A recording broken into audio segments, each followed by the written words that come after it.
Okay, so we're gonna go ahead and put on the screen two concentric ellipses, concentric at O, that are not axis aligned, and they've been chosen. The pair has been chosen so to satisfy the so-called Cayley condition in such a way that this pair will admit a one-dimensional family of Poncelet trajectories. So let's look at these trajectories.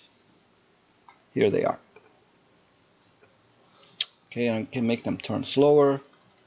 Now this is not an elliptic billiard. Elliptic billiard trajectories are in a pair of confocal ellipses. These ellipses are clearly not confocal.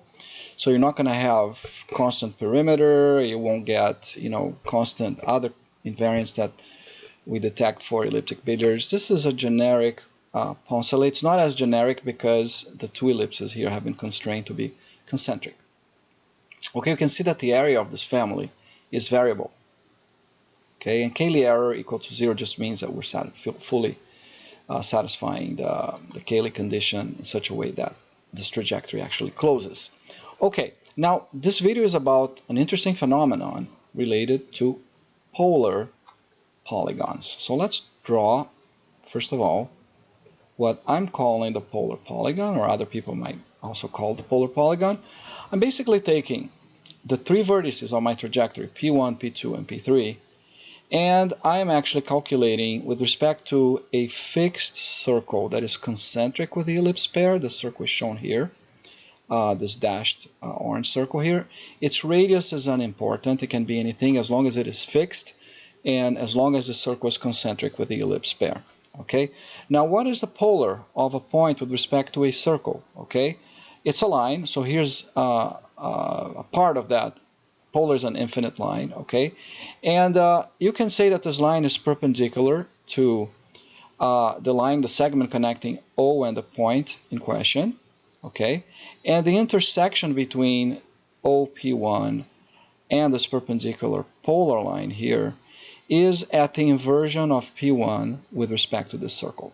Okay, so the polar operation and inversion are closely linked. Okay, but you can imagine that each one of these 3 points here are going to engender an infinite polar, or be associated with an infinite polar with respect to the same concentric circle. Okay, and when you actually intersect those three infinite polars, infinite lines, you can intersect them and you can get vertices of what I'm calling a polar triangle and the general polar polygon. You'll see this in the other cases. Now, as we animate the family, you can report up here the area of the original family variable and also the area of this family of polar triangles. It would be interesting for us to investigate also what the locus of its vertices are. In general, they're not an ellipse, probably not an ellipse here. There are specific cases where they can be ellipses. Okay, but this is not germane to this video, the locus of its vertices. What's germane to this video is a very interesting property, that the area of the blue divided by the area of the orange, or vice versa, the orange divided by the blue, as reported here, A of the polar divided by the area of the three periodic, is invariant across the family. You can see that this number here is invariant. Now there's only 4 decimal places here, but you can go on to 10 decimal places and it will continue to be invariant. Now this is only verified when the pair of ellipses is concentric, right? If I actually were to switch to a three periodic that is non-concentric, for example, this one here. Here's let's turn off the polar for now so we can first of all appreciate the family. Here's a family of three periodics interscribed between two non-concentric ellipses. Let's go ahead and draw. We can place polar with respect to the center. So here's a circle, okay, centered on O. It's not anymore the common center because the cosec now has a separate center. But we can also certainly compute polars of these three vertices with respect to this circle fixed on O, and we can look at their ratio. It's variable, and the product is also variable. You might say, okay, what if I computed this polar with respect to a circle centered on the other ellipse? Let's do that. So here's now a circle centered, concentric with a caustic, right? So what's happening to these guys? you can see here that neither the ratio nor the product of these guys is conserved. So going back to the phenomena we had before, a concentric tilted n equals 3 pair. Okay, the circle now is concentric with the ellipse pair. The polar triangles non-homothetic in general to the blue. Okay, and the ratio of their areas is invariant. Now what happens if we now consider a 4-periodic family? Let's go to the 4-periodic family. I'm going to make this a concentric 4-periodic tilted. There it is. So let's just look at this family first of all. What does this family look like? It's a family of quadrilaterals. Okay. I haven't investigated this, but it is possible that in general these quadrilaterals are indeed parallelograms, even when the caustic is tilted, which is an interesting observation. I've not thought of this before. But the fact of the matter, I'm going to ask you guys to ignore the flashing that is happening. There's some division by zero going on at some measure zero locations of the orbit, but ignore that. Now the important thing is that the area of this family is variable. And when we draw the polar polygon, computed with respect to a circle which is concentric with a pair, I'm reporting it here. You can see that this guy too has variable area. But the product in this case, because it's n equals 4, is preserved and not the ratio anymore. Now you're going to see that this is a property that will be true for n odd, which conserves ratios, and n even in general, which conserves product of polar area times n periodic area. So let's get into that with n equals 5. And I want to find n equals 5 here, non-concentric tilted. So here's one. Oh, that's not the one. I can look at this one in a little bit, but I want to get n equals 5 concentric tilted. Okay, there we go. So here's an n equals 5 concentric tilted. Let's look at this family for a second. I'm going to turn off the polar so we can focus on it. So here's a family of, let's count that, 1, 2, 3, 4, 5 gons interscribed between two concentric ellipses. I'm going to ask you guys to also ignore this artifact of Mathematica, whereby some of these ellipses sometimes appear unstable. I think this has something to do with me simultaneously reporting numbers up here. Never been able to debug this. I think it's a bug. Okay, now you can see that the area of this family is variable.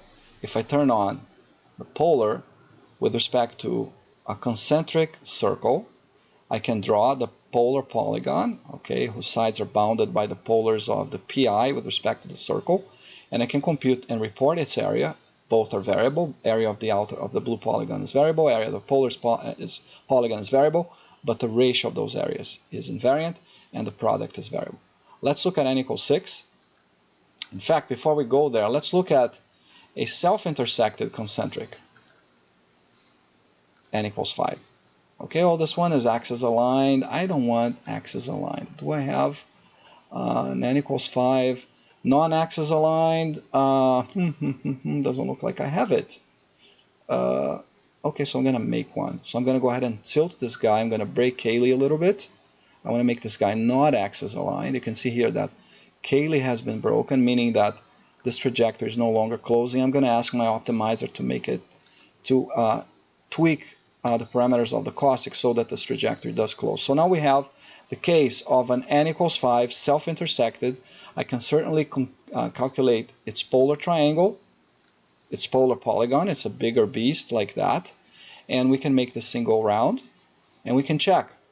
In this case here, is the ratio constant? Yes, it's an odd number, n equals 5. It's self-intersected. The ratio of areas is still being conserved. Let's go to n equals 6. N equals 6. Concentric tilted. Here we go, and I'm going to expand that. Here's an n equals 6. 1, 2, 3, 4, 5, 6. I can make this guy go around, and I can certainly calculate the non-homothetic polar polygon, and I can check what's happening to the areas of the 6 periodic, its polar, the ratio, and product, and we're going to notice that as an n equals 4, it is the product that is conserved. So you get this general rule, okay? If you go to n equals 7, let's get an n equals 7 concentric, assuming that I have it. This one is aligned and self-intersected. Looks like I don't have a... Okay, let's get a concentric. Yeah, So here's an n equals 7. Let's turn off the polar. This guy's concentric and it's somewhat axis aligned, so I'm going to tilt it and I'm going to optimize it so that it closes. Okay, so now I have an n equals 7 family, self-intersected. It's one of the two types of n equals 7. There's another one. This one I believe has turning number equal to 2 or 3, and there's one that has turning number 2 and another one that has turning number 3. But let's just consider this one. The important thing is that the two ellipses are concentric and that n is odd. Let's go ahead and calculate its polar polygon. It's a bigger beast. Let's scale out so we can look at it, and we can look at the phenomenon here. It is the ratio which is constant and not the product. So if I go to n equals 8, and I don't believe I have n equals 8, yeah, I have concentric aligned. Do I have n equals 8 non-aligned? So let's get a concentric aligned here. Here's n equals 8 concentric aligned. I don't like to show experiments where everything is aligned because you may think that this is a special case, but let's go ahead and try this one first. You can see here that it is a product that is invariant and not the ratio. You can see a little bit of wiggling here. If I tilt this pair just a tiny bit, let's tilt it 5 degrees. I'm going to tilt it 5 degrees. You can see here that now I'm no longer closing, so I'm going to try to optimize this guy. Okay, so now I have a pair that is concentric and not axis aligned, n equals 8. You can see here that what's conserved is the product of n-periodic areas and the corresponding polar polygon area. So to summarize, okay, what we've seen in this video is that if you take Poncelet, a family of Poncelet N-periodics, and if n is odd, the ratio of the n-periodic area by the polar will be conserved, and if n is even, the product of the Poncelet area, n-periodic area, with the polar polygon area will be conserved, as in this n equals 8 case here. And it doesn't matter if the trajectory is self-intersected or not, and it probably won't matter if we consider pairs of general pairs of conics, such as hyperbola, ellipse and hyperbola, and whatnot. Okay, well, I hope you enjoyed this video, and I'll see you on the next one. Thank you very much.